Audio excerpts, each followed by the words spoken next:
Ìjẹ̀bú Òde àjàgbàlúrà arẹrùrù arùrù rárá.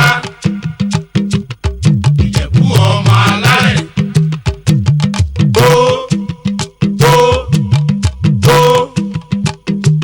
Kábíyèsí.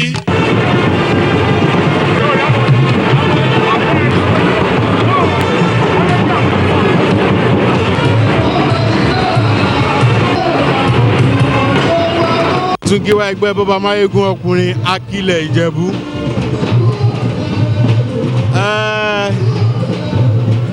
Inú mi dùn láti wà ń bí pẹ̀lú àwọn ọmọ ẹgbẹ́ mi ní ọdún yìí. Ọdún wa lélẹ́yìí, ọdún Ìjẹ̀bú rèé wà. Dédé Ìjẹ̀bú nílé lóko. Gbogbo wọn ló wá síbí ìsìn, gbogbo wọn ló wà ń bí. And inú mi dùn. Inú gbogbo wa dùn láti wá síbí. Àmì ìnà àwọn kan wà tá a ti rí tipẹ́tipẹ́ ń bì àná tún padà wá. And another thing ni wípé mo kí bàbá wa Awùjalẹ̀, bàbá túbọ̀ pẹ́ fún wa o. And níwòyí ọdún tó ń bọ̀ a tún máa rí bàbá náà ń bí. And àwọn ọmọ ẹgbẹ́ mi náà gbogbo wa la máa pé tá a máa pèlé. And lọ́dún tó tún bọ̀ ó tún máa dùn báyìí bó ṣe máa ń dùn sí every year náà ló tún máa tún dùn báyìí lọ lọ́dún tó ń bọ̀. Oyè mi ẹ̀rẹ̀ tó dédé Ìjẹ̀bú fẹ́ káàbọ̀. Inú mi dùn fún mo wà ní òde Ojúde Ọba tọdún yìí. Ojúde Ọba ohun rẹ̀ jẹ́ ìdùnnú ohun ìwúrí fáwọn ọmọ Akilẹ̀ Ìjẹ̀bú. Mo dẹ́ mọ̀ fọ ọdún a máa fọdún yìí ṣàṣemọ́ dédé wa rí máa rówó ọ̀la fi ṣọdún náà. Ọba ẹni Awùjalẹ̀ àpẹẹrẹ ni àwa èdè já ọmọ Ìjẹ̀bú. Ojúde Ọba wèé ẹ máa parẹ́ a máa rówó fi ṣe. Orí mi rè mo dẹ́ kí dédé ọmọ Akilẹ̀ Ìjẹ̀bú fún àṣeyí ṣàmọ́dún a máa fọdún yìí ṣàṣemọ́ ẹ̀wẹ̀ sóye mi. Mo kí kábíyèsí ẹ̀wẹ̀ só aṣọ ọ̀pọ̀lọpọ̀ ọdún o, ọdún ayọ̀ lọ́dún yìí máa jẹ́ fún wa kò lè ní oníṣàyè mọ́. Ọlọ́run á túbọ̀ lọ́ra kábíyèsí fún wa o, wọ́n á pẹ́ fún wa, wọ́n á pẹ́rẹ́ ní o lágbára Ọlọ́run. Ìyá ẹgbẹ́ wa náà á máa gòròkì lágbára Ọlọ́run. Ìyálóde gbogbo àwọn ọmọ ẹgbẹ́ lágbára Ọlọ́run, Ọlọ́run á túbọ̀ lọ́ra ẹ̀mí wọn lágbára Ọlọ́run, wọ́n á máa gòkè sí, àwọn ẹmọ ẹgbẹ́ náà á máa gòkè sí. Ẹgbẹ́ bọ́ba máyégún aṣíwájú obìnrin Akilẹ̀ Ìjẹ̀bú. A kú ọdún o, a kú yèdún o, ẹ̀mí wa ṣe ọ̀pọ̀ ọdún láyé o, náà láfíà tẹ̀mí gígùn. Ẹgbẹ́ wa yìí bọ́ba máyégún obìnrin Akilẹ̀ Ìjẹ̀bú.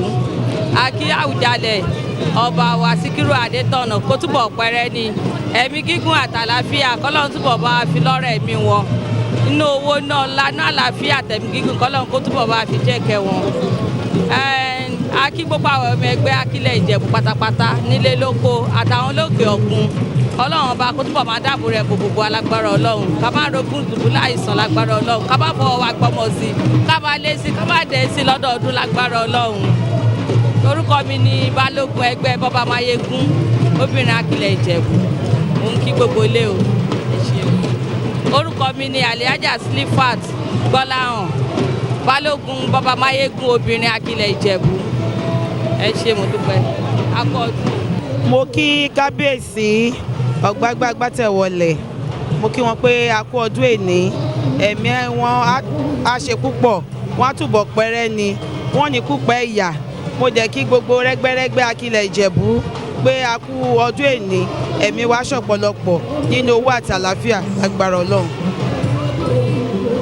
Orúkọ tèmi ni Ìyálóde Olúwakẹ́mi Ango.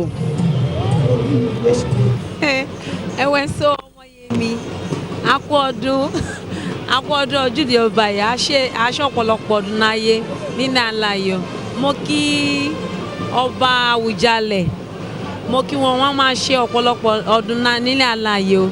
Mo kí àwọn rẹ́gbẹ́rẹ́gbẹ́, mo kí ìyálóde ẹgbẹ́ mi ọgbẹ́ bọ́ba máyégún aṣíwájú Akilẹ̀ Ìjẹ̀bú Ìyálóde Kẹ́mi Ango. mo kí wọn fọ wọn kú ọdún wọn á ṣọ̀pọ̀lọpọ̀ rẹ̀ nílẹ̀ alàyè mo dẹ̀ kí dédé olóyè ẹgbẹ́ wọn á ṣọ̀pọ̀lọpọ̀ rẹ̀ nílẹ̀ alàyè mo kí dédé rẹ́gbẹ́rẹ́gbẹ́ ọkùnrin obìnrin nílẹ̀ ní Akílẹ̀ Ìjẹ̀bú fún a máa ṣe ọ̀pọ̀lọpọ̀ rẹ̀ nílẹ̀ alàyè. Orúkọ mi ni Adélájà Olúwatóyìn yèyé mẹ́ṣọ́ ẹgbẹ́ bọ́ba máyégún aṣíwájú obìnrin Akílẹ̀ Ìjẹ̀bú. Ọ̀gbàgbà tẹ̀wọlé ọmọ ní tóyìnbó ní ilé mo kí gbogbo ẹgbẹ́ mi bọ́ba máyégún aṣíwájú nípa aṣọ ọ̀pọ̀ ọdún láyé o gbogbo àwọn tó wá láti òkè òkun àtàwọn tó wà nílẹ̀ yìí gbogbo rẹ́gbẹ́rẹ́gbẹ́ Ìjẹ̀bú ọ̀kan sórí gbogbo ẹni á ní pẹ́ẹ́dì o á ní fèyí ṣàṣemọ́ o ìgbà ọdún kan o ọdọọdún náà máa lékún lówó ọmọ àlàáfíà ìkúbalẹ̀ o wọ́n máa wẹ́ nìkẹ́ni kìtì o àṣẹ ìṣàmọ̀dún o a máa ríra wa láyọ̀ o Ìjẹ̀bú Òde ò ní bàjẹ́ Ìjẹ̀bú Land lápapọ̀ náà ò ní bàjẹ́ gbogbo Nàìjíríà wa náà ò ní bàjẹ́ o orúkọ mi ni Fìwàgbóyè bọ́ba máyégún aṣíwájú Akílẹ̀ Ìjẹ̀bú.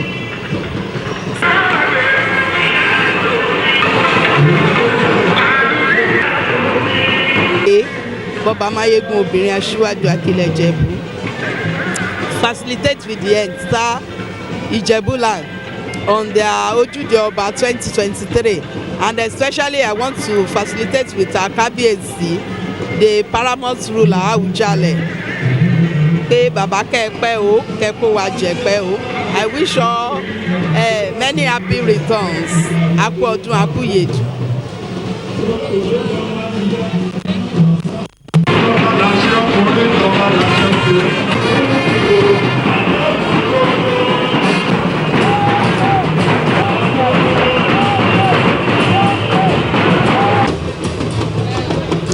Orúkọ mi ni Ìyálóde Islamiyat Ṣọwámi èmi ni Ìyálóde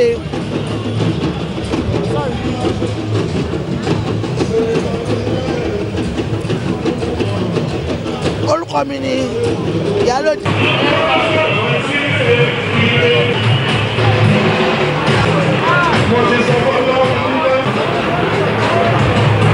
Ìyálóde ẹgbẹ́ bọ́ba máyégún obìnrin Akílẹ̀ Ìjẹ̀bú inú mi dùn gan pé mo rí ọjọ́ òní yìí mo dẹ̀ fi àsìkò yìí ń kí bàbá wa aláyélúwà His Royal Majesty Síkírù Adétọ̀nà wípé wọ́n á ṣe ọdún mọ́dún o àṣọdún mọ́dún o gbogbo wa la máa ṣọdún mọ́dún Ọlọ́run oníṣẹ́ lè láṣẹ mọ́ fún wa o mo dẹ̀ tún fàsìkò yìí kí ìyá ẹgbẹ́ mi àti bàbá ẹgbẹ́ mi náà pé wọ́n ṣe wọ́n kó àdúró sí wa o mo kí gbogbo àwọn ọmọ ẹgbẹ́ mo kí ọ̀tún Ìyálóde àti gbogbo olóyè ẹgbẹ́ o pé gbogbo wa la máa ṣe àṣọdúnmọ́dún lágbára Ọlọ́run ẹ̀wẹ̀ só o dédé ọmọ Ìjẹ̀bú alárẹ̀ ọdún ìwé kọ́ ó ti ṣojú dédé ẹni o dédé ẹni máa tún ṣọ̀pọ̀lọpọ̀ ọdún láyé o wọ́n ní wẹ́nì kọ̀ọ̀kan sí inú ẹni lágbára Ọlọ́run ọdún rẹ̀ ń wakọ̀ á tún sún ẹni ju tèníwèé lọ lágbára Ọlọ́run o.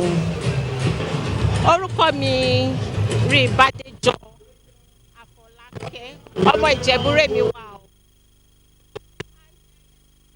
Ọba Festival 2023. Ẹ̀wẹ̀ sọ dédé ọmọ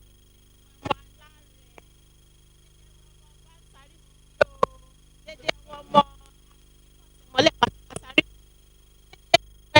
ọmọ alágẹmọ mẹ́rìndínlógún. Orúkọ mi ni Olúwaṣeyì Àkànbí mo kí gbogbo wa pé a kú ọdún a kú ìyèdùn o ẹ̀mí wa ṣọ̀pọ̀ ọdún láyé o a máa rọ́dún mọ́dún o mo kí Kábíyèsí aláyélúwà mo kí kábíyèsí mi o èmi ò kọ́ ìgbà o.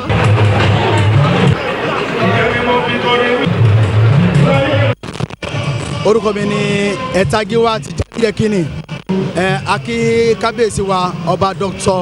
Síkírù Adétọ̀nà di Ọ̀gbàgbà the second di Àwùjalẹ̀ of Ijebu Land akí wọn pé wọ́n kú ọdún wọ́n kú ìyèdùn àárín wọn lọ́dún ìyàmá ní wọn lọ́dún tó ń bọ̀ lágbára ti Ọlọ́run àṣẹ ìṣàmọ̀dún fún kábíyèsí wa àgbàtẹ̀wọlẹ̀ mo kí gbogbo àwọn ẹgbẹ́ tó kù látòrí máfowókù débi tó dé akí gbogbo wọn pé wọ́n kú ọdún wọ́n kú ìyèdùn àṣẹ ìṣàmọ̀dún àwa tá a ṣe tọdún yìí àbáṣe tó ń bọ̀ mo dẹ̀ kí gbogbo àwọn èèyàn wa tí wọ́n wá láti diaspora láti America láti United Kingdom UK Ireland tó wá bá a ṣe Ojúde Ọba 2023 ní agbára tọlọ́run ojú náà tó pé lọ́dún tó ń bọ̀ ní 2024 lágbára Ọlọ́run àmọ́jọ́ ṣe pẹ́pẹ́pẹ́pẹ́pẹ́pẹ́pẹ́ lágbára tọlọ́run.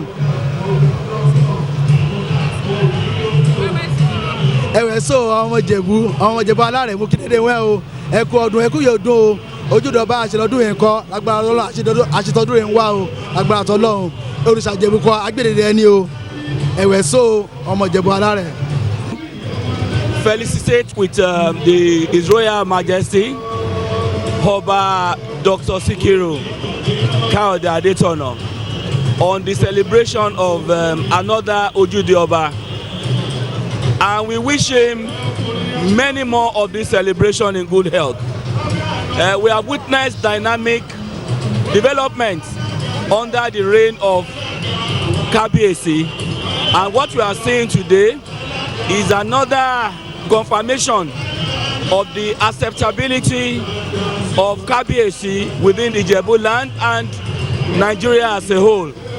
This Ojude Oba has become an annual festival that play host to everybody all over the world.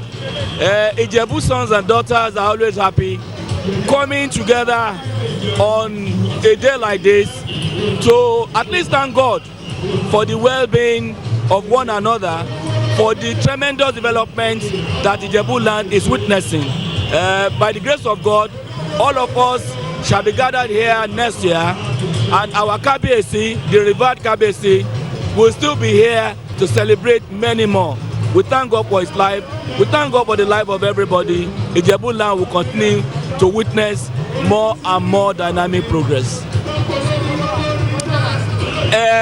So aki Kábíyèsí ẹni bàbá ẹni adúpẹ́ náà Ọlọ́run fọ ọdún tèní ó tún ṣojú ẹni lágbára Ọlọ́run bá a ṣe máa ṣeré nọ́tẹ̀ bàbá ẹni Ìjẹ̀bú ó ń tẹ̀síwájú ìrádẹ́m lílé ni àrífọ Ìjẹ̀bú Ọlọ́run gbogbo rẹ ni dédé ọmọ Ìjẹ̀bú jákèjádò ayé dédé wọn rèé péjọ ebe náà ní láti wá fi ìfẹ́ hàn láti wá júbà láti wá kí Kábíyèsí lágbára Ọlọ́run kò bá tún máa dọ́dún rẹ̀ wá Kábíyèsí náà ra máa tún wá bọ́ àádùn jù wá lọ á ní dẹ́n ṣá máa lé sí.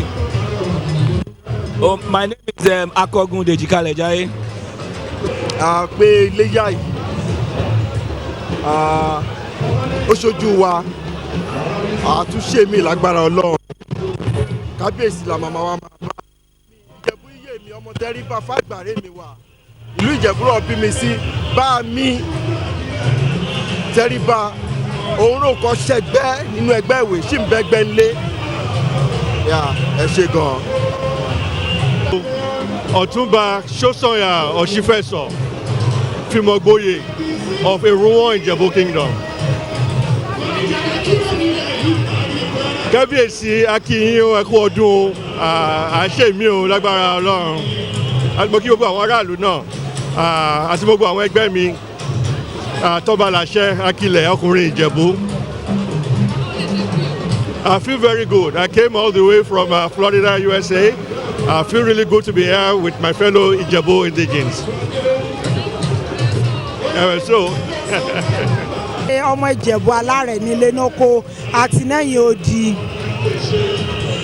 adékìbá ẹni Awùjalẹ̀ ọ̀gbágbá agbátẹ̀wọlẹ̀ kejì akí wọn fọ wọn kú ọdún wọn kú yèdùn àṣeéṣẹ́ míì tọmọtọmọ Ọlọ́run adéadédé gbódé ẹni rẹ̀ wà náyọ̀ rẹ̀ má padà ẹlẹ́ni náyọ̀ àtàláfíà àti wà náyọ̀ níwòye ọdún ẹ̀ ń wá ṣáàtújọ́ máa péjú kájọ́ máa pèlè nágbára Ọlọ́run wọ́n ní fẹ́nikẹ́ni ṣàwátì inú ẹ̀ ni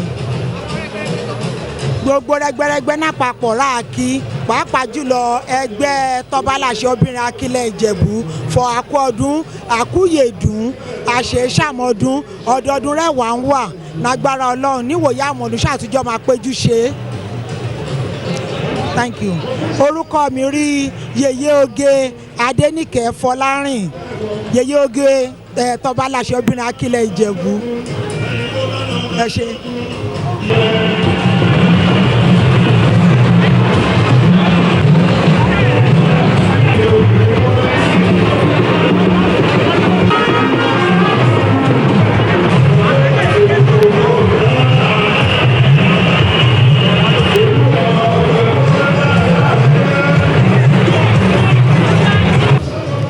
mi ni Ayinba Yẹmisí Fàṣàwẹ̀ ìyálòdì ẹgbẹ́ gbọ́ba ní olórí Yẹmisí Fàṣàwẹ̀. Mo fi àsìkò yìí kí kábíyèsí pé wọ́n á pẹ́ fún wa o àárín wọn lò pẹ́pẹ́pẹ́ pẹ̀lú ògo Ọlọ́run àwọn la máa wá àwọn náà la máa bá ẹ̀mí gígùn àtàláfíà lọ́wọ́n bá wa jogún ẹ̀ fún kábíyèsí wa. Mo kí wọn mo dẹ̀ kí gbogbo àwọn ẹgbẹ́ mi pátápátá pé àwa la máa wá gbogbo wa àní yára wa o agbára wa ṣe pẹ́pẹ́pẹ́pẹ́ pẹ̀lú ògo Ọlọ́run ẹ̀mí gígùn àtàláfíà Ọlọ́run á jogún ẹ̀ fún wa Ọlọ́run ò ní fi ara ní èèyàn kankan nínú gbogbo wa o àrówó lò àrówó ná Ọlọ́run ò ní ṣe wá ní ẹni tó máa wá yá káàkiri o ó dẹ̀ kí gbogbo rẹ́gbẹ́rẹ́gbẹ́ pátá pé gbogbo wa a máa wá àní dín o a máa lé sí ni o gbogbo wa àlàáfíà ara la fi máa ṣe àní máa rọ́jú ṣe o àrówó lò àrówó ná bẹ́ẹ̀ lọ́lọ́run ṣe máa ṣe fún mi.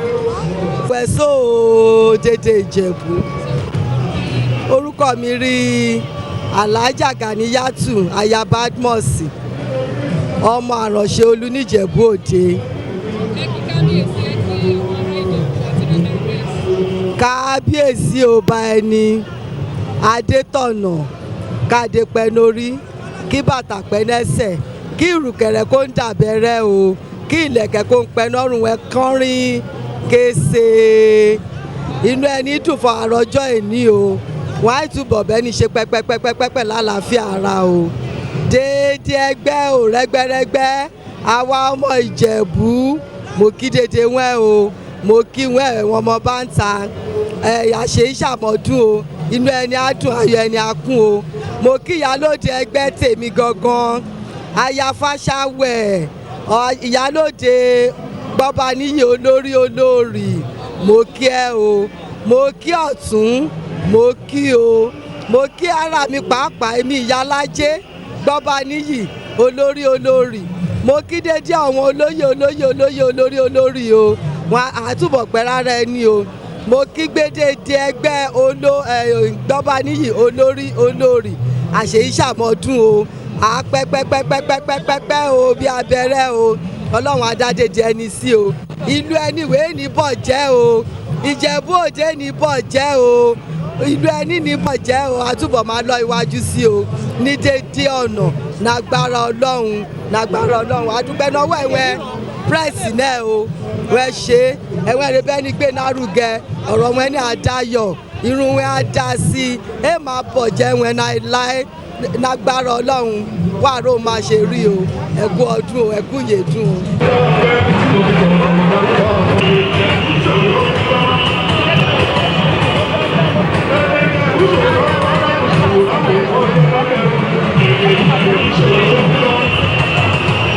ní ìyálóde Ọlájúmọ̀kẹ́ Dáìró ìyálóde ẹgbẹ́ gbọ́ba ní obìnrin Ọlárẹ̀wájú Akílẹ̀ Ìjẹ̀bú àmọ́ kí kábíyèsí wa bàbá wa Àwùjalẹ̀ tí Akílẹ̀ Ìjẹ̀bú ọba Dr. SK Adétọ̀nà Ọ̀gbágbàtù mo kí wọn lọ́pọ̀lọpọ̀ kú ọdún kú ìyèdún bí wọ́n ṣe ṣọdún yìí láyọ̀ wọ́n tún ṣe ọdún ẹ̀mí gígùn àlàáfíà Ọlọ́run á bá wa fi fún wọn inú wa máa ń dùn gan ni tó bá ti di àsìkò Ojúde Ọba báyìí àárín wọn pẹ́pẹ́pẹ́ láàrin wa lágbára Ọlọ́run ọdún tó ń bọ̀ àtúnjọ máa ṣe nínú ayọ̀ àtàlàáfíà ni. ẹ̀wẹ̀ só dédé ọmọ alárẹ̀ ẹ̀wẹ̀ só dédé wọn ọmọ Ìjẹ̀bú àkíwẹ́ o akú ọdún akú yèdún o ẹ̀mẹ́ni á ṣe púpọ̀ rẹ̀ náyé o á ní wàrà wá tì o àjọ ṣàmọ́dún o lágbára Ọlọ́run. ọkọ̀ ọdún o akúyèdùn aṣọ́pọ̀ ẹ̀ o Ọlọ́run nífẹ̀ẹ́ lè ṣàṣemọ́ èmi ní Hajiya Fausat Ọlábísí Àmọ̀rí èédú àṣeléyà tún máa ṣe mí tọmọtọmọ mo kí everybody thank you mo kí gbogbo àwọn ẹgbẹ́ mi o ẹgbẹ́ gbọ́ba níyì Akílẹ̀ Ìjẹ̀bú Ọlárẹ̀wájú àwọn obìnrin tó ṣe fi yangàn láwùjọ mo kí gbogbo wọn mo kí gbogbo àwọn ẹgbẹ́ rẹ́gbẹ́rẹ́gbẹ́ pátápátá lóbìnrin àti lọ́kùnrin thank you.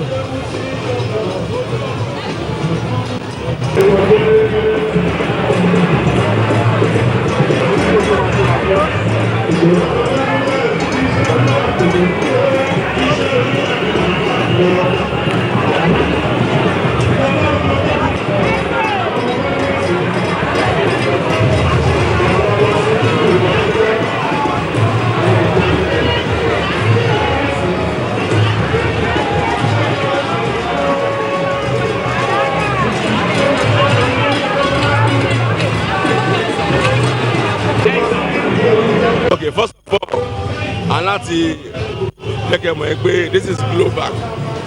Bọ́ba níyì global Akile. So we are here today because of Ojude Oba. Láti wá jẹ́ kábíyèsí wá sí. It's a tradition for we come here every year. So we are happy that you guys come over here.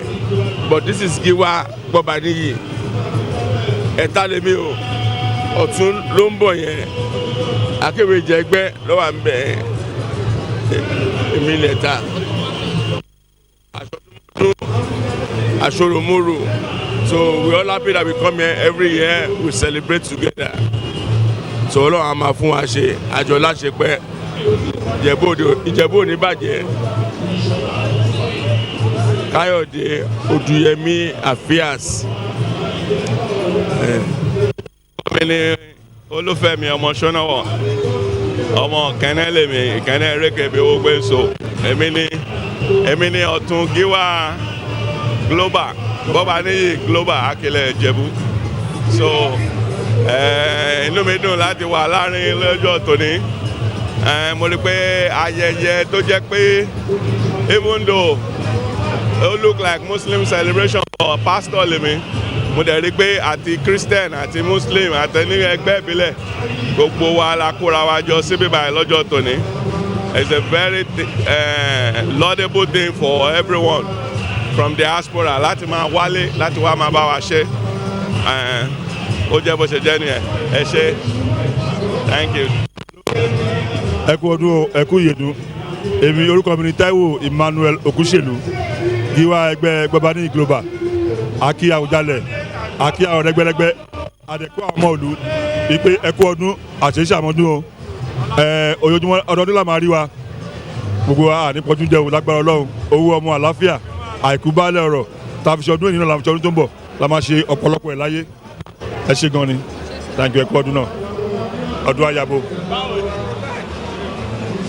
Bọ́ba níyì global.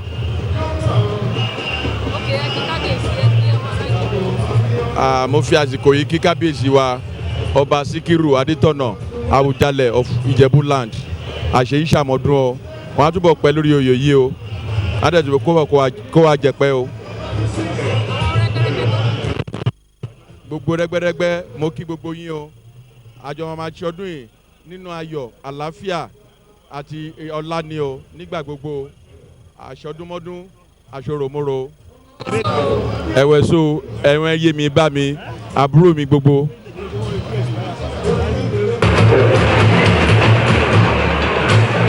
Orúkọ tèmi ni Adéṣọlá ẹjẹ ti bẹ̀rẹ̀. Orúkọ tèmi ni Ẹ̀ta Ìyálóde Jagunmólú obìnrin Akilẹ̀ Ìjẹ̀bú original. Ọmọ láti ìlú Canada.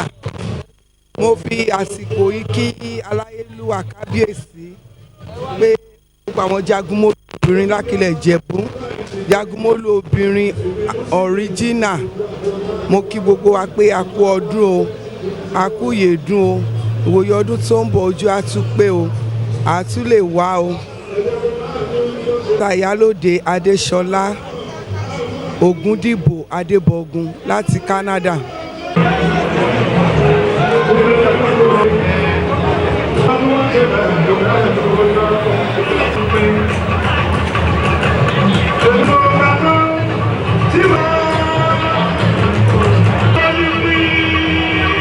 Ìyálóde ẹgbẹ́ tọba láṣẹ obìnrin ọba lọ́fìn Akilẹ̀ Ìjẹ̀bú.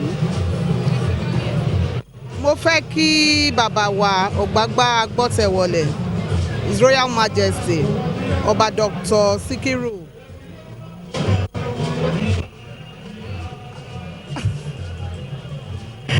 Ọba Dr. Sikiru Adétọ̀nà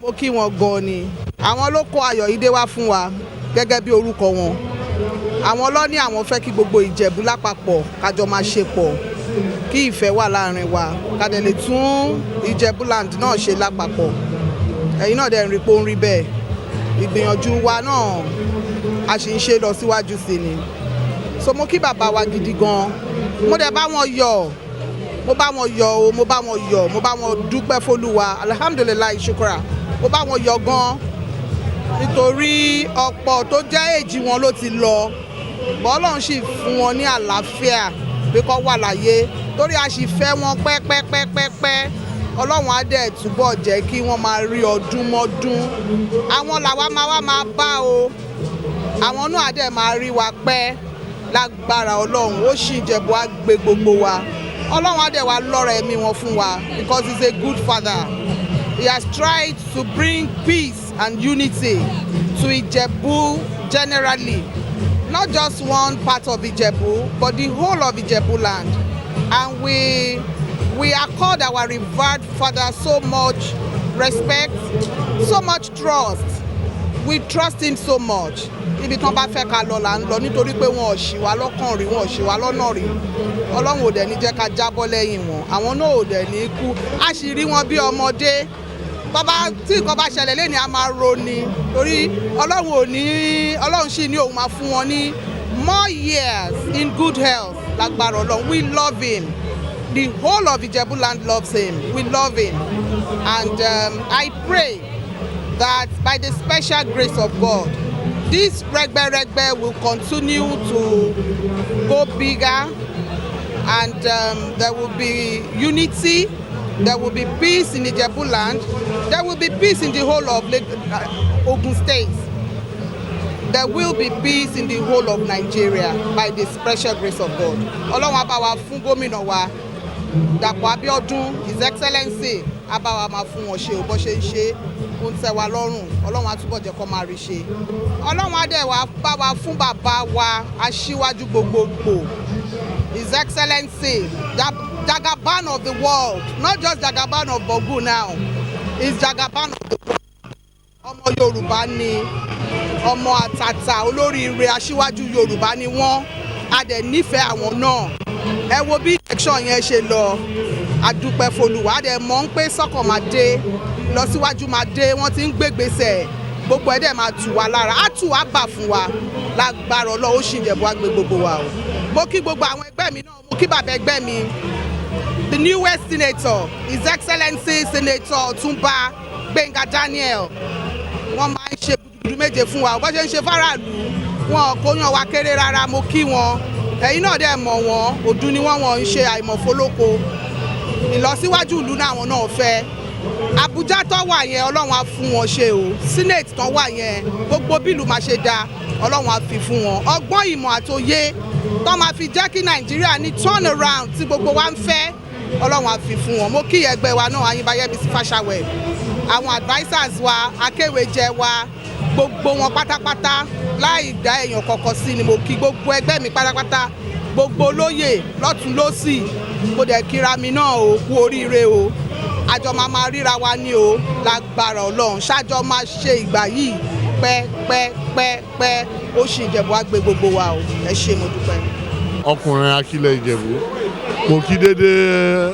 mo kí báyìí ní ọba Dr. Sikiru Adétọ̀nà fún àṣeyẹ ọdún 2023 Ojúde Ọba 2023 mo kí gómìnà ẹni ọmọọba Dàpọ̀ Abíọ́dún káàbọ̀ sí orí ètò rẹ̀ mo kí dédé àwọn rẹgbẹrẹgbẹ ìrẹ́kù àwọn the givers and the yalodies of the ẹgbẹ́ mo kí dédé wọn káàbọ̀ o àṣeyẹsẹ̀ mi o ọlọ́run ní fìwé ṣàṣemọ́ ẹni o àṣọpọ̀ ọdún náyé o.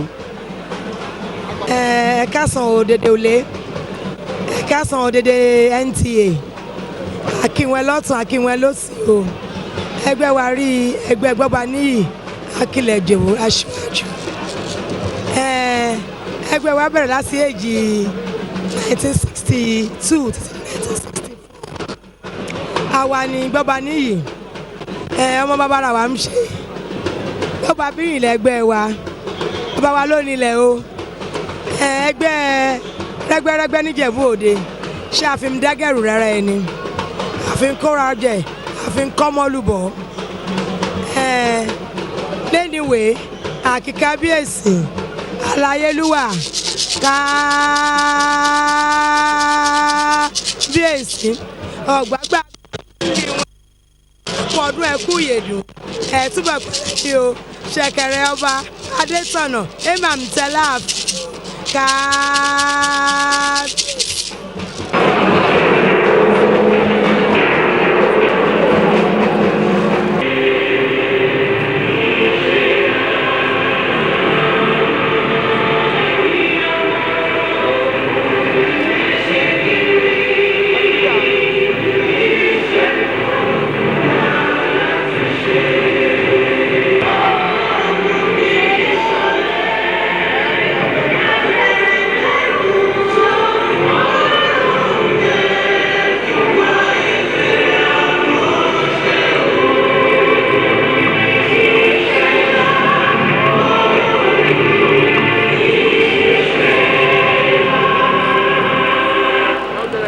ẹgbẹ́ gbọ́ba ní ìyá Akilẹ̀ Ìjẹ̀bú ẹgbẹ́ Tajudeen Giwa Ashiru tó ṣe we are almost 80 ní ọdún èní oṣù ojú wa à ṣe ètò ọ̀pọ̀lọpọ̀ ọdún láyé.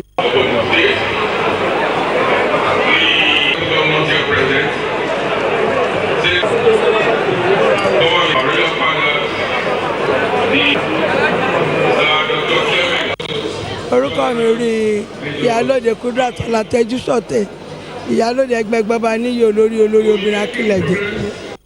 mo kí gbàgbà the second fọwọ́n kú ọdún wọn kú yèdùn o bákan náà mo kí dédé àwọn ọmọ ẹgbẹ́ mi fọwọ́n kú ọdún wọn kú yèdùn àṣẹ ìṣàmọ́dún o lágbára Ọlọ́run àti lè ṣe jù wáyé lọ lọ́dún ẹ̀mí wa lóògùn Ọlọ́run adádédé àwọn ọmọ ẹni sí bákan náà mo kí dédé olóyè níjẹ̀bú ọ̀túnba ìyálóde chiefs mo kí dédé wọn o ọdún amájọrẹ ní o agbára Ọlọ́run ó sì jẹ̀bú àgbẹ̀ ní o. mo kí kábíyèsí Àwùjalẹ̀ wọn kú ọdún iléyá 2023 orúkọ mi ni Alhaja Rasheedat Àjọkẹ́ Musa aka Mama Obama mo wá láti Houston, Texas, USA. This is my first Ojude Oba tí màá bá wọn witness I'm so happy I'm so impressed so lágbára Ọlọ́run lọ́dọọdún Ọlọ́run ajá lè máa wá o ẹgbẹ́ wa kò ní túká ọmọ máa pọ̀ sí ni o ẹgbẹ́ obìnrin gbọ́ba níyì olórí Akilẹ̀ Ìjẹ̀bú ẹgbẹ́ wa kò ní túpọ̀ ọmọ máa gbòòrò sí ni o látọ̀ tíyà oníjẹ wa jẹ́ Alhaja Kudrat Ṣọ̀tẹ̀ kọ́lọ́hún kó jẹ́ kí gbogbo àtúbọ̀ máa lékún ká má ra burúkú aburú má ṣe wá o láì ta sọdún yìí àtúnṣọpọ̀dún lágbára Ọlọ́run ọláláwùlà pọlákùátà ilé abilá ilà ilé azim kọ́lọ́hún dẹ̀ ṣọ́gbà àtàwọn láti diaspora náà padà láyọ̀ àtàlàfíà so thank you so much. Ní Olúwatóyìn Ọmọbọ́lájí Abẹ̀rù Àgbà Gold ìyálóde ẹgbẹ́ bọ́bagùntẹ́ Gold Akilẹ̀ Ìjẹ̀bú. mo kí kábíyèsí ọ̀gbágbá agbátẹ̀wọlẹ̀ the paramount ruler of Ijebuland pé wọ́n kú oríire ní o aṣọdúnmọ́dún o àwa la máa wá àwọn la máa bá o lágbára Ọlọ́run àti ṣọdún eléyìí àtúnjọ máa ṣe míì ní irúnkúrún máa ṣe bẹ́ẹ̀ ni o bẹ́ẹ̀ ni àtúbọ̀ pẹ́rẹ́ ni o àjíǹde ara máa jẹ́ o Ọlọ́run àtúbọ̀ fẹ́ ni fún bẹ́ẹ̀ ni lẹ́mìí gúngún àtàlàáfíà ara o mo dẹ̀ fi àsìkò yìí mo fi kí bàbá ẹgbẹ́ mi Sàdébùtú Kẹ̀sìntìn wípé a kú ọdún a kú ìyèdùn o àti ẹgbẹ́ mi Alhaja Kudrat adébísí ẹ̀díọ̀sì èrè ìyẹn ẹgbẹ́ bọ́ọ̀bù àgùntẹ́ gold wípé wọ́n kú ọdún òní o àṣeyí ṣàmọ́dún o ààrẹ mi wọ lò pẹ́ lágbára ọlọ́run àjíǹde ara máa jẹ́ o mo jẹ́ fàsìkò yìí kí gbogbo ẹgbẹ́ mi ẹgbẹ́ bọ́ọ̀bù àgùntẹ́ gold ẹgbẹ́ bọ́ọ̀bù àgùntẹ́ gold mo kí gbogbo wọn o a kú ọdún a kú ìyèdún o àwa tá a ṣọdún yìí la tún máa ṣe mí o nínú ẹ̀mí gúngún àtàláfíà ara o àní fàrùn ló gbà o ṣáàjọ máa ṣe pẹ́pẹ́pẹ́pẹ́pẹ́ o látìlẹ́yìn ọlọ́run o wòye ẹ̀mí àtúnjọ máa ṣe ni o ojú á pé ẹsẹ̀ á pèlé o ẹ ṣé o ẹ̀wẹ̀ sọ o ẹ̀wẹ̀.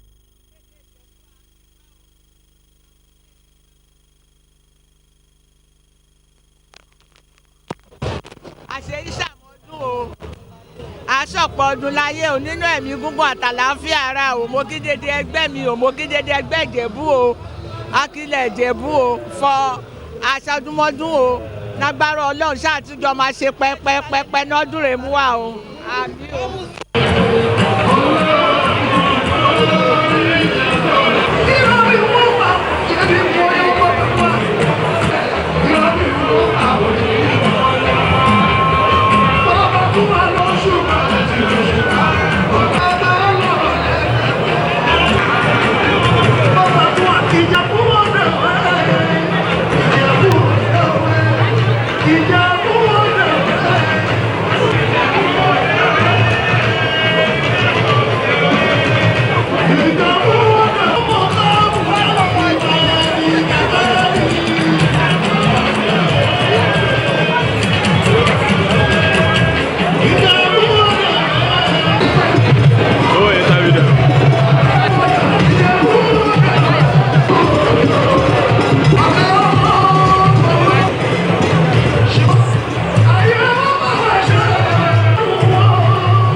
aṣọdún yìí àtúnṣe mi o ọdún yìí ò ní já ṣe mọ́ fún wa o èmi gangan kọ́ nìyálóde atóyè gbélé mi ṣùgbọ́n ìyálóde wọn wá wọn travel so ìyẹn ni mo ṣe èmi ni mo nẹ́ẹ̀sì tiwọn láti sọ̀rọ̀ so ni mo ṣe sọ̀rọ̀ orí ẹ̀mí wa ṣọ̀pọ̀ ẹ̀ o mo kí gbogbo ẹgbẹ́ pátápátá mo dẹ̀ bí kí kábíyèsí wa Àwùjalẹ̀ Adétọ̀nà Àwùjalẹ̀ àgbààgbà agbátẹ̀wọlẹ̀ mo kí ẹ o bàbá mi kádé pẹ́ lórí kí bàtà pẹ́ lẹ́sẹ̀ kírùkẹ̀rẹ̀ kó dábẹ́rẹ́ káwa lè máa wá kadẹ̀ lè máa bẹ́yìn náà kọ́ má fẹ́ ẹnikẹ́ni ṣàwárí nínú wa Jésù Olúwa wa. Orúkọ mi Chief Mrs. Adébùkọ́lá Ògúndélé.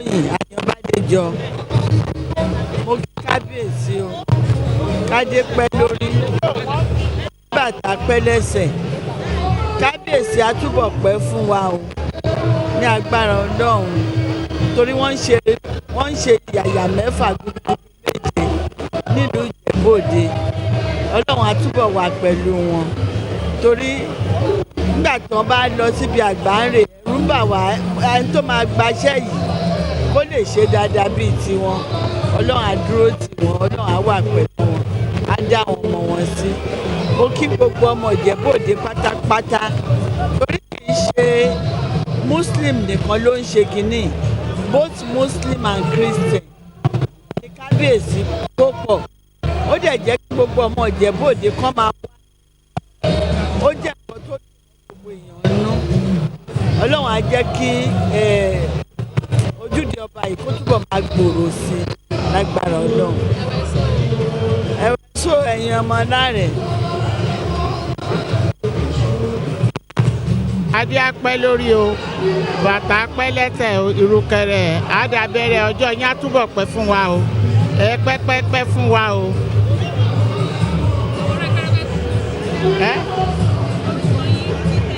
èmi ni alájà Kubra Títílayọ̀ Òtúfàlẹ̀ ẹgbẹ́ Ọbáfùwàjì Adédoyin Akilẹ̀ Ìjẹ̀bú. ọ̀dà mo kí gbogbo ẹgbẹ́ Akilẹ̀ Ìjẹ̀bú àwa tá a wá lọ́dún yìí lágbára Ọlọ́run àwa náà la máa wá lọ́dún tó ń bọ̀ ẹ̀mí wá ṣọ̀pọ̀lọpọ̀ ẹ̀ lágbára Ọlọ́run àárówó fi ṣe nǹkan kan ò ní ṣe wá nǹkan kan ò ní ṣàwọn ọmọ wa lágbára Ọlọ́run ọlá aláìlá ìlàlá Muhammadu Rasulullah.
Bọ́láńlé Ọ̀ṣísànyà èmi ní bàbá ẹgbẹ́ bọ́ba máyégún obìnrin eré akárí adúpẹ́ fọlọ́run tẹ́ni ìṣojú wa ọba Adétọ̀nà ṣe ọjọ́ outing their first outing àdúrà mi ni pé a máa ṣe púpọ̀ èmi náà dẹ̀ kó wọn jẹ for a long time pẹ́pẹ́pẹ́pẹ́pẹ́ ọdún tó ń bọ̀ aṣojú ẹ̀mí wa ẹ̀wẹ̀ so. kí orúkọ tèmi ni ìyẹgbẹ́ bọ́ba máyégún yèyé ọmọ Bọ́láńlé Ọ̀ṣọ́ mọ́gàjì mo fi tọ̀wọ̀tọ̀wọ̀ mo fi dúpẹ́ lọ́wọ́ bàbá wa aláyélúwà ọba wa SK Adétọ̀nà CFR ọ̀gbágbátẹ̀wọlẹ̀ ọmọ aníkíláyà ṣaàgùn sámúnimúni kábíyèsí o akíyín pẹ́ ṣe ẹkú àdúró ti wà adúpẹ́ lọ́wọ́ yín ẹkú gbà gbogbo Ọlọ́run àtúbọ̀ lọ́rọ̀ ẹ̀mí yín ọjọ́ yín àtúbọ̀ dálẹ̀ ẹ pẹ́ fún wa à ń gbẹ̀yìn yín sí dáadáa bàbá ẹ ṣeun gan ni ẹkú ọdún ẹkú yèdùn ìgbà ọdún kan ni o mo fi tọ̀wọ̀tọ̀wọ̀ yìí kí bàbá ẹgbẹ́ mo kí gbogbo àwọn ọmọ ẹgbẹ́ pípẹ́ ẹkú ọdún ẹkú yèdùn mi wá ṣe púpọ̀ ọdún láyé o ẹgbẹ́ á máa jọ o nípẹ̀dín o Ọlọ́run ò ní já yín lẹ́yìn wa àwa náà Ọlọ́run ò ní já wa lẹ́yìn yín o mo kí gbogbo Ìjẹ̀bú lápapọ̀ pé ẹ kú ọdún àṣeṣẹ́ mi ẹ ṣeun. orúkọ mi ni ìyálòde Adétóun Ọláyínká Adéọ̀ṣun èmi ni ìyálòde ẹgbẹ́ bọ́ba máyégún ìrẹ́kárí obìnrin Akilẹ̀ Ìjẹ̀bú inú mi dùn gangan lẹ́yìn láti wá bíbá yìí láti Houston Texas mo ti wá inú mi dùn gan-an ni láti wá sí Ìjẹ̀bú Òde ìlú tó ti bí mi láti wá ṣe ọdún Ojúde Ọba ọdún yìí mo kí bàbá wa bàbá wa Ujale Ọ̀gbágbátù bàbá wa Síkírù Adétọ̀nà àti mo fi tọ̀wọ̀tọ̀wọ̀ pé orúkọ wọn the paramount ruler of Ijebu land mo kí wọn kú ọdún wọ́n ṣe ayẹyẹ ọjọ́ máa rọ́jọ́ lórúkọ Jésù ọdún máa rọ́dún mo dẹ̀ dúpẹ́ lọ́wọ́ gbogbo àwọn organisation to organize Ojude Oba Committee 2023 they did a wonderful job gbogbo ẹgbẹ́ pátápátá ni mo kí ìyá ẹgbẹ́ bàbá ẹgbẹ́ wa àwọn dádì wa àwọn bàbá ẹgbẹ́ àwọn ìyá ẹgbẹ́ gbogbo ẹgbẹ́ ni mo kí gbogbo pátápátá ni mo kí láì fi ẹ̀kọ́ sílẹ̀ especially ẹgbẹ́ àwọn ẹgbẹ́ Jagunmólú obìnrin original under leadership of Ìyálóde Risikat ẹgbẹ́ Ọbáníyì ọkùnrin ẹ̀gbọ́n mi Mufuta Oseni ẹgbẹ́ Ọbáníyì ọkùnrin ẹ̀gbọ́n mi Tajudeen Oseni Abalógun Ashiru gbogbo wọn pátápátá ni mo kí gbogbo àwọn Ìyálóde tó wà níbí lẹ́ni gbogbo akú oríire ní akú àṣeyọrí ọdún ẹ̀mí wa máa ṣe ọdún lórúkọ Jésù Kristi Olúwa wa àmín. ok mo fi àsìkò yìí kí kábíyèsí wa ọba aláyélúwà ọba SK Adétọ̀nà di Ọ̀gbágbátù second of Ijebuland mo jẹ́ kí gbogbo ọmọ Ìjẹ̀bú nílé lóko lókè òkun wípé a kú ọdún àṣeyí ṣàmọ́dún ìgbà ilé wa máa lé sí àwo ilé wa a máa lé sí o ẹ̀wẹ̀ sún ẹ̀yàn ọmọ dédé ọmọ Ìjẹ̀bú mo fi àsìkò wé kí wọ́n fọ a kú ọdún ọdún àrà màmá ṣe o àṣẹ o. orúkọ tèmi ni amòfin Tósìn Oyèwọlé ọ̀tún Ìyálóde bọ́ba Máyégún ire akárí obìnrin.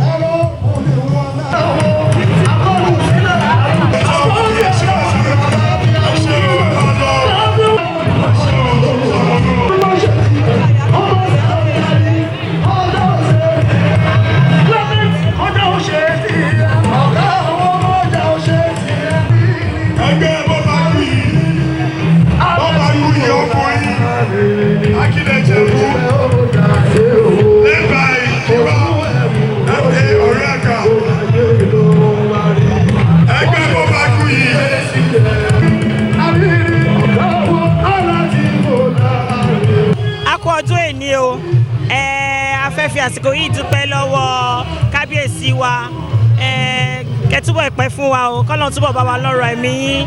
We want to say congratulations to everybody. A kí gbogbo àwọn rẹ́gbẹ́rẹ́gbẹ́ tuntun tí wọ́n ṣẹ̀ṣẹ̀ wọlé.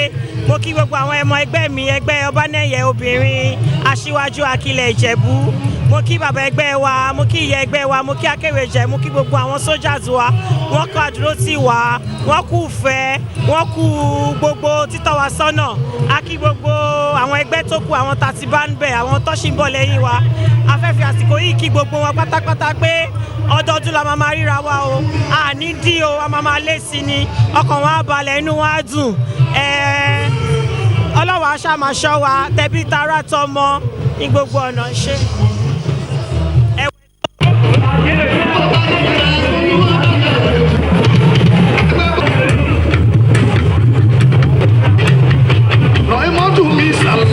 Orúkọ mi ni Adébáyọ̀ Mosúrò, ìwé ẹgbẹ́ Bọ́bagúnwọ̀ ọkùnrin Akilẹ̀ Ìjẹ̀bú. Mo kí gbogbo ọmọ, mo kí kábíyèsí bàbá wa kábíyèsí Àwùjalẹ̀ Ọ̀gbágbátẹ̀wọlẹ̀ Àwùjalẹ̀ gbogbo Akilẹ̀ Ìjẹ̀bú, ọba Dr. Síkírù Káyọ̀dé Adétọ̀nà JP,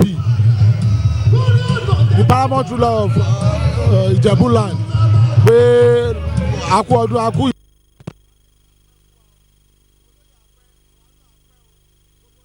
àmàlẹ́sì àrídí o ìdájọ́ ọdún tó ń bọ̀ bàbá wa kábíyèsí la máa bá àwa náà la máa wá o lágbára Ọlọ́run àní pẹ̀lú o.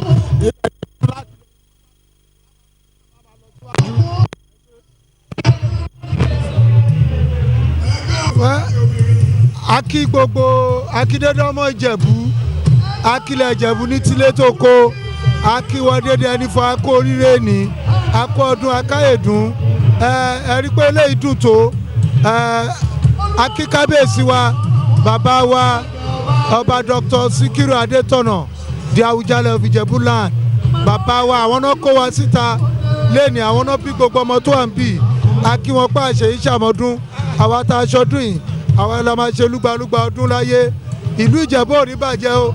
I greet everybody.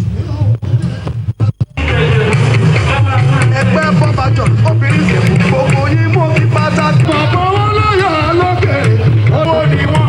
Bàbá Ọbájọ́ owó lẹ́wọ̀n.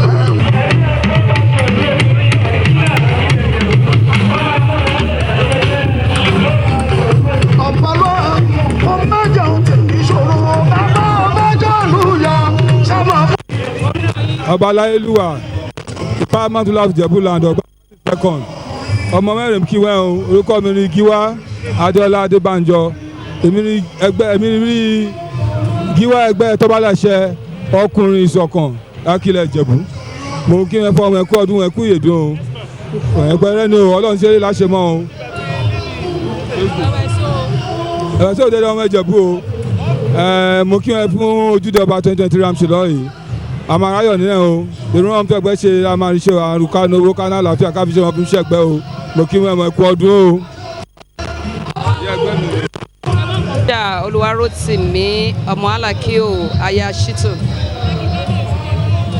mo kí kábíyèsí wa kádékẹ́ pẹ́ lórí o kábíyèsí kí bàtà pẹ́ lẹ́sẹ̀ káṣẹ́kù pẹ́ lẹ́nu ẹ pẹ́ fún wa lórí ìtẹ́ yìí ara lè kókóókó a máa rí yín bá sà ọdọọdún là rórógbó ọdọọdún là ráùsà a máa rí yín bá sà ẹ ṣẹ́gun sà mo wá kí àwọn ọmọ ẹgbẹ́ mi àwọn tọ́balàṣẹ ìṣọ̀kan kí Olúwa kó bá mi dá wọn sí kọ́lọ́ ń wò wọ́n kọ́ máa lékún lówó lọ́mọ lálàáfíà ẹ̀mí gígùn èmi tó fi ṣèyẹ ẹgbẹ́ kí àìsàn má ṣe mí kí n kó wọn jẹ pẹ́pẹ́pẹ́pẹ́ nínú àlàáfíà ara ìlú òkèrè mo ti wá láti Amẹ́ríkà Ọlọ́run kó máa ṣọ́ mi lọ kó máa ṣọ́ mi bọ̀ kí n máa dé báwọn náà láyọ̀ àtàláfíà. In this opportunity to greet Kábíyèsí Ọba Láyélúwà Àwùjalẹ̀ of Ijebu land on Iléyá 2023. May God Almighty continue to give him good health and many more years to spend. He's a very good king and we pray to see having for many more years to come. All the Regberegbes from where it starts and to the new Regberegbes that have just been initiated, I wish them all long life, prosperity and many good things to come. Ẹ̀wẹ̀ so ẹ̀wẹ̀ ọmọ iye mi a máa jú wa ṣe o dédé wa máa rí ṣe o ṣáà máa jọ máa ṣe o lágbára Ọlọ́run ọdún a máa rọ́dún oṣù a máa róṣù àṣeṣe tún ṣe bá a bá ṣe ìtàn ká tún ṣe mí sí. Thank you very much. Tì mí tẹríba ẹgbẹ́ tọ́balàṣẹ ọkùnrin akilẹ̀ Ìjẹ̀bú aṣíwájú of the ẹgbẹ́. Thank you very much.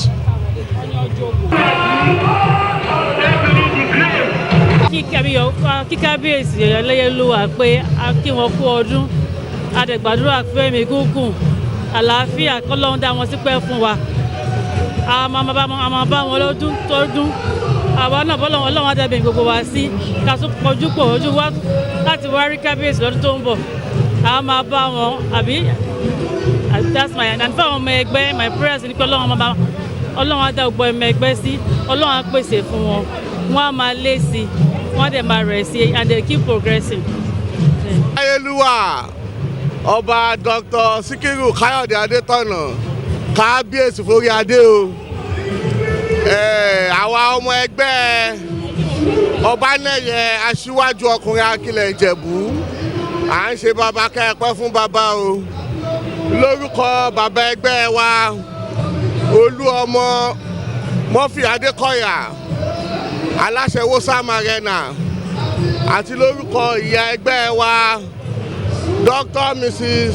Olúkẹ́mi Kúkúàlí ìyá ẹgbẹ́ owó à ń ṣe kábíyèsí fún orí adé o adẹ̀ ń gbà ládùúrà wípé ọdọọdún là ń rórógbó ọdọọdún là ń ráùsà ọdún òní jọ ká má rán ọmọ òbí lórí àtẹ àwa ọmọ ẹgbẹ́ Ọbanẹ́yẹ aṣíwájú ọkùnrin akilẹ̀ Ìjẹ̀bú ọ̀tún Gíwá ẹ̀ta Gíwá gbogbo olóyè ẹgbẹ́ àwa la máa wá sí àòfin láti wá kí Àwùjalẹ̀ o bàbá la máa bá o kókókó báyìí lára ọ̀tá ń le a kì í bókùnù ẹyẹ lórí ìtẹ́ ìgbà ọdún kan ní Ojúde Ọba 2023 yìí kí Ọlọ́run má ṣe ní àṣemọ fún gbogbo wa o orúkọ mi ni Aṣíwájú Gíwá Tóbi Ọba bí tí mo jẹ́ aṣíwájú ọ̀kan lọ́mọ Òru Ìjẹ̀bú Kingdom tí mo jẹ́ Gíwá ẹgbẹ́ Ọbanẹ́yẹ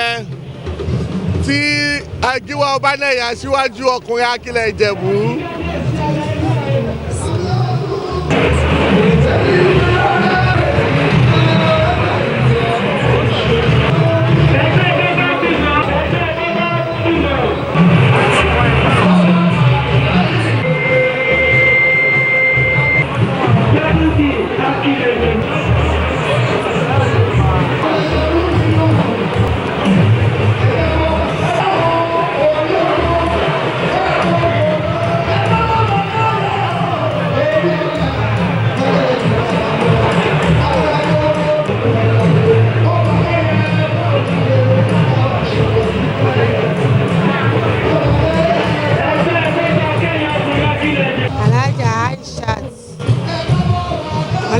Yẹmí balógun ẹgbẹ́ ọba yọrí obìnrin gold mo kí aláyélúwà ọba ẹni Àwùjalẹ̀ ọ̀gbágbá kejì mo kí wọn kú ọdún èní mo kí dédé àwọn olóyè pátápátá lápapọ̀ mo kí olórí ìlú wa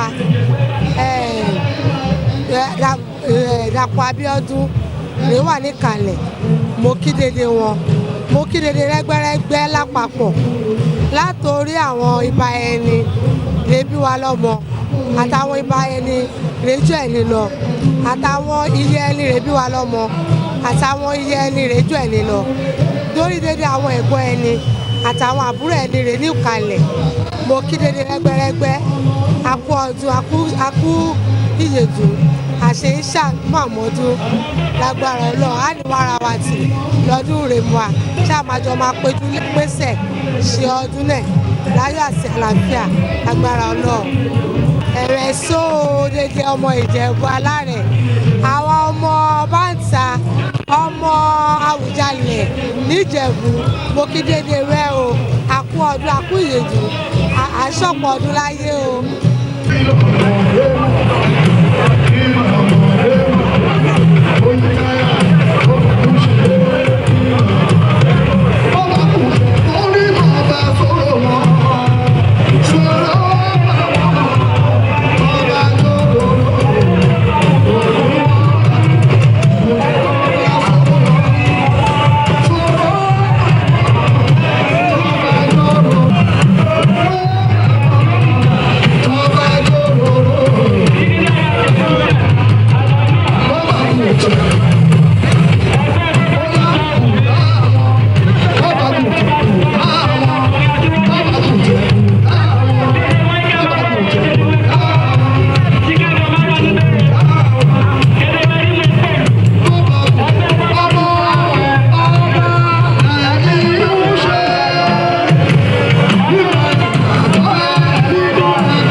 I want to use this media to invite everybody here to our coming award program on the 10th of November, the GRC Award.